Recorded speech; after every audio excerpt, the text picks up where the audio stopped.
Bem, é uma alegria estar aqui novamente falando aqui para os espectadores do Nocaute, depois de uma semana em que eu estive fora do Brasil por algum tempo. Eu estive, como sabem, em Roma, visitando Sua Santidade, o Papa Francisco, numa missão, a meu ver, importante, porque eu fui lá acompanhado, aliás, de companheiros,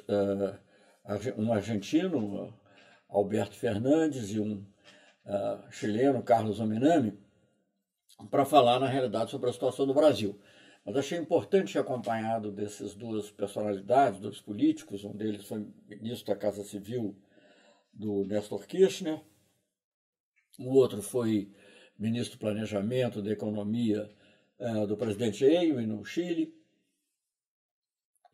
mas o tema era Lula, e o tema era democracia no Brasil. Então, muito importante que isso seja visto como uma preocupação não só brasileira, mas uma preocupação de toda a América do Sul, uma preocupação continental, uma preocupação com algo que tem ocorrido com frequência, e algo que o Papa, de certa maneira, já havia até se referido, embora de maneira indireta e sem mencionar nome de países, mas o recado era claro, né? Quando o Papa, na sua homilia, em maio, creio, mencionou esses processos que, aliás, ele mencionou com exemplos bíblicos, e alguns do Evangelho, outros do Velho Testamento, esses casos em que ocorre uma difamação, uma calúnia constante, depois a mídia transforma isso numa manipulação e, finalmente, a justiça se vale disso para condenar injustamente uma pessoa e, depois, palavras do próprio Papa, a um golpe, né? E, na realidade, portanto, nem o Papa precisava de grandes explicações sobre o que eu fui falar, mas eu fui ilustrar em detalhe como isso tem ocorrido no Brasil, e fui assistido nessa ocasião por esses dois amigos e companheiros dos países amigos nossos, vizinhos, que demonstra como a integração sul-americana também avançou, apesar de hoje em dia nos governos ela está mais longe, mas nos movimentos sociais, nos partidos políticos, ela continua a ser algo muito presente. Então foi algo muito importante. O Papa também enviou uma bênção por escrito ao presidente Lula, para não deixar dúvidas, ao contrário do que a mídia procurou fazer com um outro episódio, quando ele era para ser entregue um rosário ao presidente por um jovem argentino. Então, foi um momento muito importante para mim. E muito importante também porque ele me faz pensar em outros lugares do mundo em que há um incômodo, uma perplexidade, uma reação muito forte ao que está se passando no Brasil. E essa reação forte, como, por exemplo, só para citar casos recentes, essa declaração, essa carta que foi feita por congressistas, mais de 20 congressistas norte-americanos, quase 30, que não é um número desprezível, dentre eles o Bernie Sanders, que foi quase o candidato democrata a presidente e teria tido talvez chance de ganhar do Trump.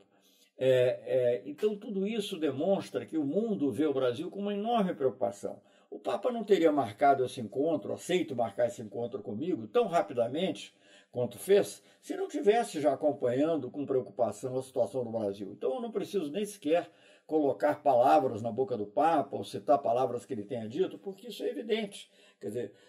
um amigo argentino, motivado por outro amigo chileno, escreve para o Papa, em 12 horas ele disse que sim, estaria disposto a me receber, e com, digamos assim, um fato adicional, que ele iria receber um outro grupo de brasileiros depois. Então, teria todas as razões para adiar ou para dizer juntos. Não, ele fez questão de receber a pessoa, no caso eu, que fui chanceler do Lula durante 8 anos e ministro da presidenta Dilma também. Então, isso demonstra essa preocupação, esse incômodo que a situação do Brasil está causando. E nós temos muita esperança que isso possa mudar. Mas é muito importante entender que isso só vai mudar de fato, essa visão só vai mudar de fato, quer dizer, a ideia de que o Brasil realmente está recuperando a democracia se o Lula pudesse ser candidato. E eu acho que isso seria muito importante, que essas pessoas no Brasil, que tenham alguma sensibilidade, independentemente da posição política até que elas tenham, mas que tenham alguma sensibilidade para a importância do Brasil no mundo, que tenham alguma sensibilidade para a maneira como o Brasil é visto por outros países, não é uma questão de imagem no sentido de propaganda, não é uma questão de imagem no sentido, digamos assim, de uma publicidade, é uma questão, digamos, de percepção que existe em relação ao nosso país. A percepção hoje com relação ao Brasil é a pior possível. É um país que utilizou uma causa legítima, que é o combate à corrupção, para isolar e, se possível, impedir, prender e, se possível, impedir um candidato verdadeiramente representativo das causas sociais. E é muito interessante, eu não vou entrar nesses detalhes, porque obviamente aí não foi a minha visita, que logo depois da minha visita tem havido, já estava marcada antes, uma visita de 5 brasileiros, eu creio 5, entre eles o ilustre, nosso ilustre compatriota Paulo Sérgio Pinheiro, a Carol Proner, que é uma jurista importante, a mãe da Marielle, brutalmente assassinada. Então, quer dizer, vê-se, quer dizer, a minha conversa foi uma conversa mais política, sobre especificamente a questão do Lula e das eleições. A conversa deles foi mais ampla, de certa maneira, direitos humanos, mas as coisas se casam e mostram que o Brasil está vivendo uma fase muito dramática da sua história, e a maneira de resolver isso é permitir que o povo brasileiro vote, que o povo brasileiro escolha o seu presidente e superar esses artifícios jurídicos que foram criados para dificultar a candidatura do presidente Lula. Claro, sempre se pode pensar, pode haver alternativas, mas o que realmente nos devolveria a credibilidade internacional da qual o Brasil gozou, e eu sou testemunha disso por ter sido ministro do Lula durante 8 anos, o que nos devolveria essa credibilidade seria realmente a possibilidade do presidente Lula ser candidato, competir e deixar o julgamento para o povo brasileiro. Afinal das contas, todas essas questões foram amplamente divulgadas. Não há o que esconder atrás de uma tecnicalidade jurídica. Deixa o povo julgar se aquilo que é apontado, se naquilo que é apontado houve realmente corrupção ou não. E eu tenho certeza de qual seria o veredito do povo brasileiro. Agora, também aqui na nossa região nos preocupou muito esse atentado contra o presidente Maduro. Eu sou das pessoas que não necessariamente concordo com tudo que está sendo feito na Venezuela, mas é preciso também olhar para esse aspecto da solução pacífica dos problemas, do diálogo e do repúdio à violência. Eu vejo com grande preocupação que esse tipo de ataque terrorista, porque é um ataque terrorista que ocorreu na Venezuela, e que é, de certa maneira, um pouco novo na nossa região. E vejo também como, digamos assim, a nossa passividade, não é?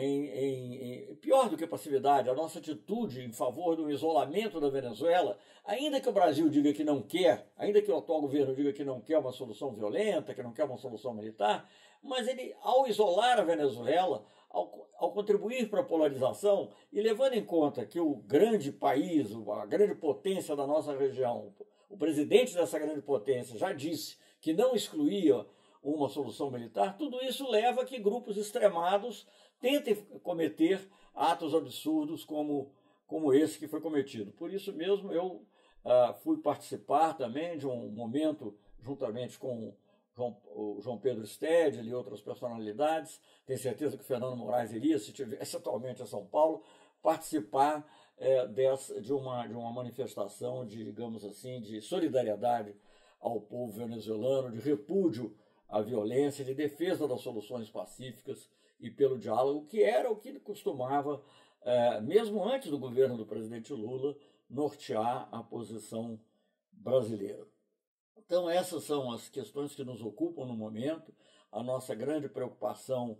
com a continuidade do processo no Brasil, a possibilidade de que o presidente Lula seja candidato, a sua liberdade, e essa luta continua a existir, independentemente de nós vermos de maneira muito positiva os arranjos que permitiram essa aliança do PT com o PCdoB, com o PROS, que consolida uma boa parte da esquerda, uma boa parte das forças progressistas em torno da candidatura do presidente Lula. Enfim, esse é o momento que nós estamos vivendo e saudando mais uma vez aqui os nossos espectadores, eu queria mais uma vez fazer o símbolo Lula livre.